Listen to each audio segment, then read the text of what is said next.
Ever wondered why some men get drawn into the red pill ideology and others don't? And more importantly, how some of them manage to leave once they get addicted to it? The red pill has been growing in popularity among young men for some time now, but its top influencers are very particular about the type of men they target.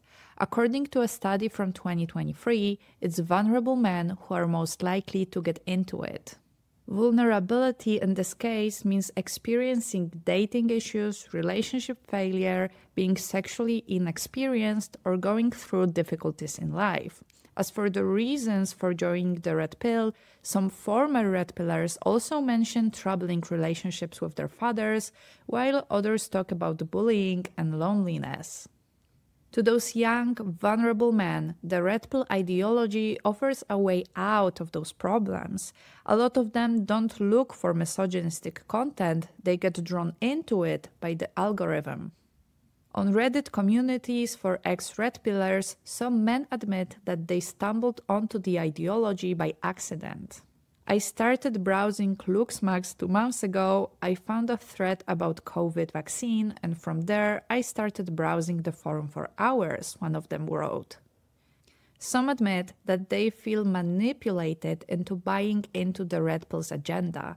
They found the forums, communities, and influencers while they were looking for ways to better themselves, either in terms of their appearance, social skills, or ability to pick up women. One former red pillar writes, "I'm an 18-year-old autistic male who's been addicted to red pill, lookism, and incel boards for almost 3 years now. I did have one date in early 2019 and the girl was attracted to me and started kissing me, but I wasn't attracted to her. I still went along with it though because I thought I probably won't get this opportunity for a long time. That's the one success I had with girls in my life." Others also mention not being able to fit into the social norms for men.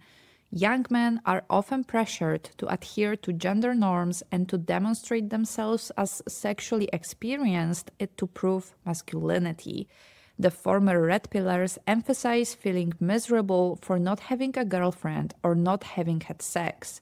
Some of them felt pressured by male friends to have sexual relationships with women, but didn't know how to go about it. After my breakup, a buddy of mine recommended I watch and read this author named Corey Wayne. Corey Wayne is definitely on the red pill spectrum and your basic pickup artist. I would watch his videos one after another for hours. It became an obsession. I started reading red pill forums and found myself repeating many of their phrases. Women cannot love you, it's just your turn. I felt like I had to consume as much material as possible to better my game and become perfect. But they also mention not living up to gendered body ideals. I am short, 5'9", bespectacled, scrawny, moderately autistic, and have limited experience with women. 2 sexual acts, no relationships. When I was an undergraduate, I heard that a woman I was interested in called me cute. It haunts me to this day.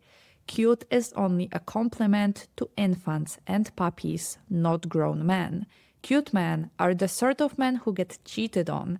Being called cute by a woman is the same as saying you're a good friend, but I would never sleep with you.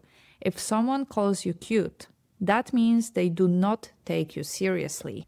To quote the article from 2023, his reaction needs to be understood in relation to the red pill theories about sexual hierarchies and hypergamy, where women are argued to only desire alpha men, but also to wider cultural discourses of masculinity, where muscular male bodies often represent a tough and invulnerable masculinity, while cute bodies are associated with vulnerability.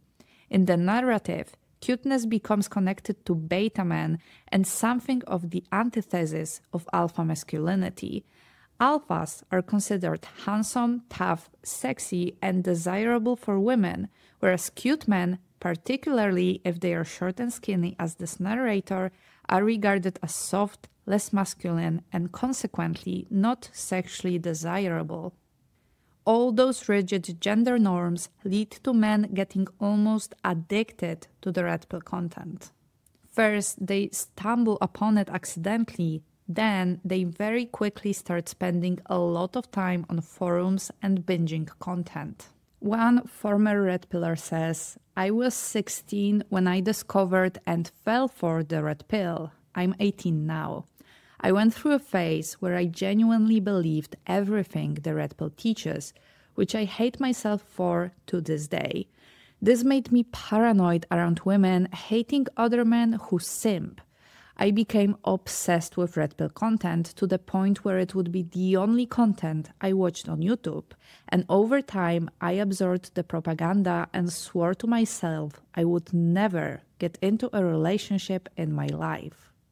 Red pillars tend to create an echo chamber for their thoughts, where the only explanation they get for their problems is an adherence with red pill ideology. What's more, red pillars, especially top influencers, do a great job of presenting their beliefs as based in science, and it works really well for their audience. I liked incel forums so much because they didn't sugarcoat things. They give you brutal truths about genetic determinism and are backed by science and data from dating sites. They often make it seem as if their claims were backed by research in various scientific fields, very often citing evolutionary psychology. I made a whole video on that topic if you'd like to learn more about how red pillars misinterpret this field. Red pillars are encouraged to almost entirely dedicate their life to the ideology.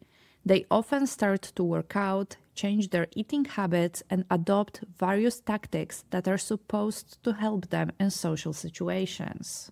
On the surface, it seems like there would be nothing wrong with that. After all, the habits they start forming can be beneficial to their health and mental state. However, there is hatred for women and the modern world lingering underneath it all. Red pillars are encouraged to become alpha to combat the modern feminist standards for men, which are apparently preventing them from getting a lot of sexual partners. According to them, men who don't work out and aren't rich stand no chance at finding a girl. I struggled with my image a lot and with relating to women. The red pill always clowns whom they claim to be betas and insinuate only affluent, muscular men are worth a damn. I used to buy into this and began hitting the weights and pursuing martial arts.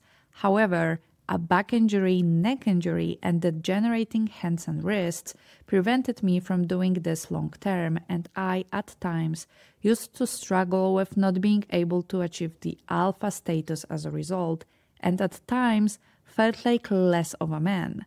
In addition, my ability to relate to women was hampered for a while.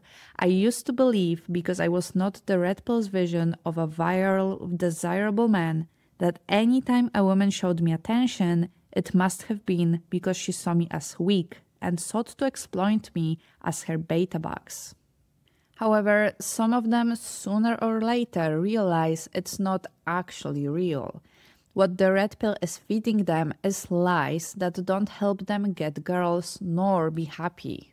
The first awakening I had to bullshit occurred about 10 months after my breakup. My ex had gotten into another relationship.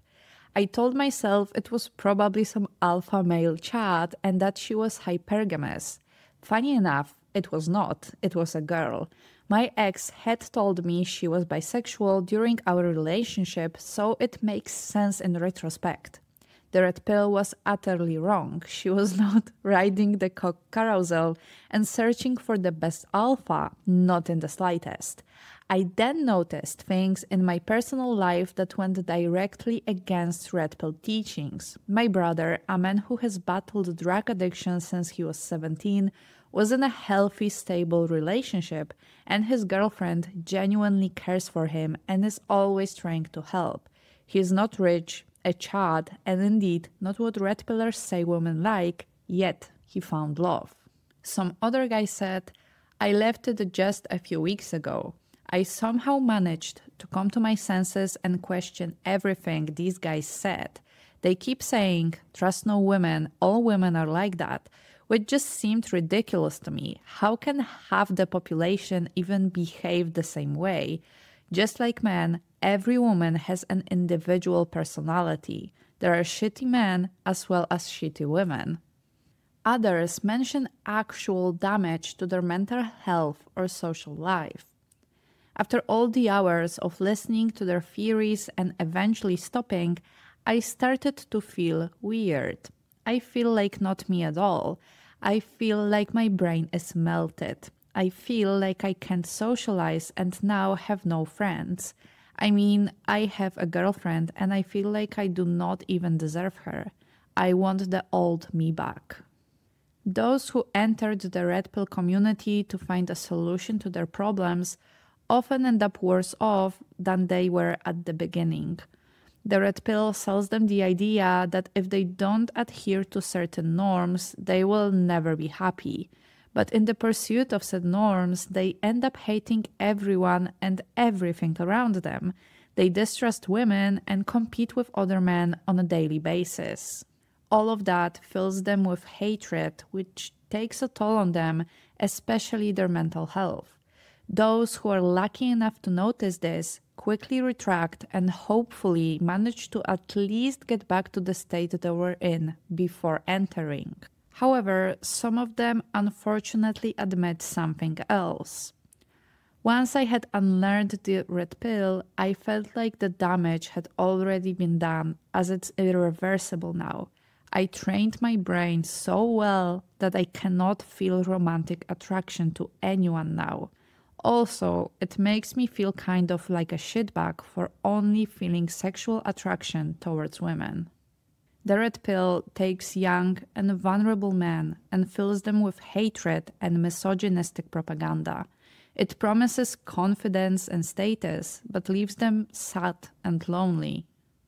Hopefully, victims of the red pill will find a way to redefine their masculinity in a more flexible and accepting way. If you'd like to learn more about the process of entering and leaving the red pill, I will link an article I used as reference for this video in the description.